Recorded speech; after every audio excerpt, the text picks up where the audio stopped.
We're coming to you live with urgent developments unfolding across the Middle East as tensions explode into open conflict. Right now, on the right side of your screen, we're pulling up a real-time view outside the massive U.S. Embassy compound in Baghdad. Smoke still lingers in the air from what Iraqi authorities are describing as a direct missile strike on the facility earlier today. Take a close look at this footage captured just hours ago. Flames flickering, thick black plumes rising from within the heavily fortified grounds. Iraqi security officials confirm the projectile slammed into a helipad inside the sprawling embassy complex. At this stage, details remain scarce. No confirmed reports of American casualties have surfaced, but the strike landed squarely in one of the most protected diplomatic outposts in the region. Why does this matter right now? Because the U.S. Embassy in Baghdad raised its security alert to the highest level, level 4, just yesterday. That warning explicitly flagged the risk of Iranian-directed attacks targeting American personnel and assets throughout Iraq. Officials pointed directly at Tehran as the potential orchestrator of strikes against U.S. citizens and installations. We're watching live feeds from the scene at this very moment. The compound sits quiet under heavy guard, but the message from this hit is unmistakable. Iran and its proxies are willing to push boundaries even against heavily defended diplomatic targets. Switching gears, let's turn to fresh video released by U.S. Central Command. This is dramatic footage of what officials call a large-scale, precision-guided operation against Iran's Kharg island.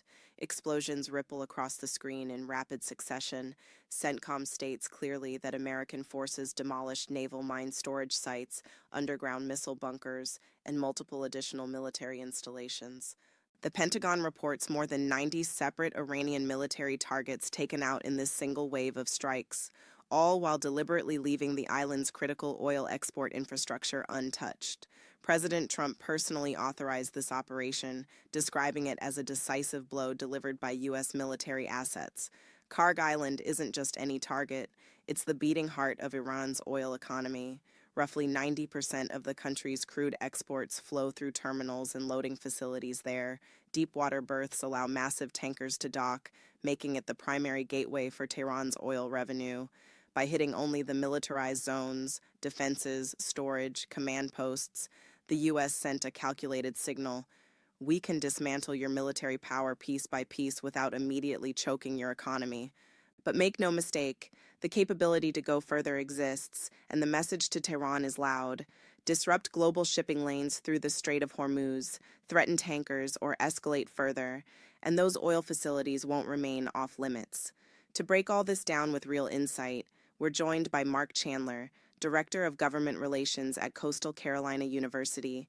He's also a professor of practice and a former senior defense intelligence official with deep experience in these matters.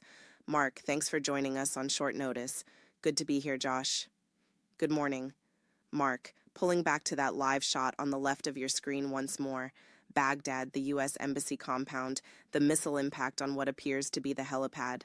What does an attack like this reveal about Iran's current posture, its military reach, and perhaps even its nuclear or broader strategic ambitions at this stage of the conflict? First off, Josh, we have to face facts. Iran has dropped all restraint. Diplomatic sites are now fair game in their eyes. They've gone after facilities in Riyadh, struck targets in the UAE, and now Baghdad's embassy compound. This isn't random. It's a pattern of targeting what they see as vulnerable points, soft targets with limited layered defenses, against ballistic missiles or swarms of drones. They're not backing down, even as U.S. and allied operations degrade their capabilities elsewhere. Expect more of this. The second key point is precision. Hitting a specific helipad inside a fortified embassy requires solid, up-to-the-minute intelligence. Iran maintains extensive networks, Shia militias, operatives embedded across Iraq, who provide real-time eyes on American positions. Those same groups have launched repeated attacks on U.S. forces scattered throughout the country.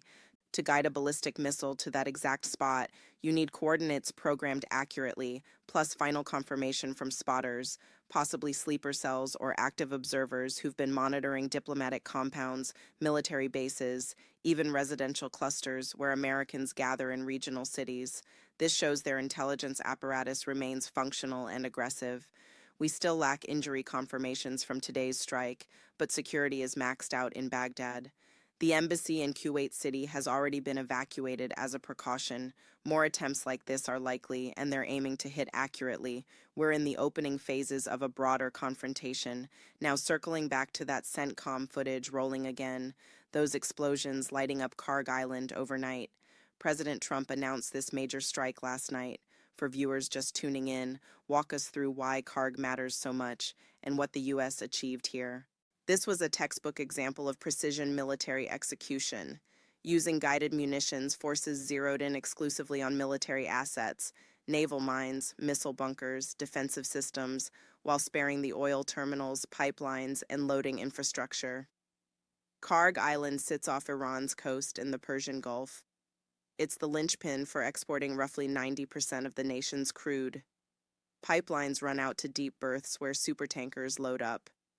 Iran has fortified several Gulf islands, including Kharg, for defense, to deter exactly this kind of operation. By leaving the energy facilities standing, the U.S. draws a clear line. We're targeting your regime's military tools, not the Iranian people's future prosperity. Iran holds enormous natural resources, oil, gas, minerals. Under different leadership, without the current regime's policies, it could become an economic powerhouse benefiting the entire region and beyond. The strike demonstrates capability. We can neutralize threats surgically. It also carries an implicit warning. If escalation continues, that restraint could end, and the economic lifeline could face direct pressure. Iran has militarized other nearby islands, Abu Musa, the Tunbs, for similar defensive roles. Commercial shipping and tanker traffic through the southern Gulf remains at risk. Don't be surprised if follow-on operations address those positions soon. We've seen images circulating of Iran's newly appointed supreme leader, photos that analysts say show signs of AI manipulation. He hasn't appeared publicly since taking over. In times of crisis, how vital is it for a nation's leader to be visible, and what does this absence signal? It's absolutely essential. In any high-stakes conflict, leaders must project strength, appear in command, rally the nation, lead from the front. We're not seeing that here. Speculation points to serious injury from the initial strikes that claimed his predecessor. Whether incapacitated, disfigured, or simply too vulnerable to risk exposure, the regime can't afford to broadcast weakness. They'll recycle old images, generate AI-enhanced ones, issue written statements, but no live appearances, no voice, no proof of vigor. That vacuum erodes confidence inside the regime's inner circle, the IRGC, hardline factions. It tells observers willing to look closely, the top is fractured. We played a sharp clip yesterday from Defense Secretary Pete Hegseth during his Pentagon briefing with General Dan Kane. He didn't mince words. Iran's leadership is desperate, underground, cowering like rats. The new supreme leader is wounded, likely disfigured. A written statement calling for unity after killing tens of thousands of protesters. Iran has cameras, microphones, why no video? Because he's scared, injured, lacking legitimacy. Chaos at the top. That briefing tied into Operation Epic Fury, now marking 2 full weeks since U.S. and Israeli forces launched the opening strikes against Iran. Shifting to the White House lawn live, we're learning the Pentagon is surging roughly 2,500 Marines plus an amphibious assault ship into the Middle East theater. This bolsters an already significant buildup. What message does this deployment carry? It's a powerful statement of commitment. These are elements of the 31st Marine Expeditionary Unit, forward deployed in Okinawa, loading onto ships now. Expect about 10 days transit time. Marines aren't just infantry. They arrive as a full Marine air-ground task force, fighters, bombers, helicopters, an infantry battalion, logistics, command elements. An amphibious ready group gives flexibility, rapid insertion, air support, sustained operations. If limited seizures become necessary, say on those militarized Gulf Islands or Kharg itself, the Marines are built for exactly that. This adds firepower, logistical depth, and visible deterrence along coastlines and islands. Iran will notice those ships closing in. Messaging is everything in this phase. Iran will keep issuing threats against Arab neighbors, the U.S., Israel, while leaning on proxies like Hezbollah. Their bluster aims inward, propping up domestic control through authoritarian grip. For the U.S., consistency is key. We're committed. This fight is ours now, and we finish it by dismantling the regime's nuclear ambitions, offensive missiles, drones, not the Iranian people, create space for internal change. Economic pain is coming, higher prices, disruptions, but it's short term, weeks to months. We must hold firm, avoid premature pressure to stop. 3 to 6 more weeks of methodical pressure could force capitulation. If we waver, an emboldened regime emerges, more dangerous for generations. Mark Chandler, always appreciate your clarity. Anything we haven't covered that viewers need to hear before we wrap? Josh, we could talk for hours. This is complex, fluid, but 2 points stand out.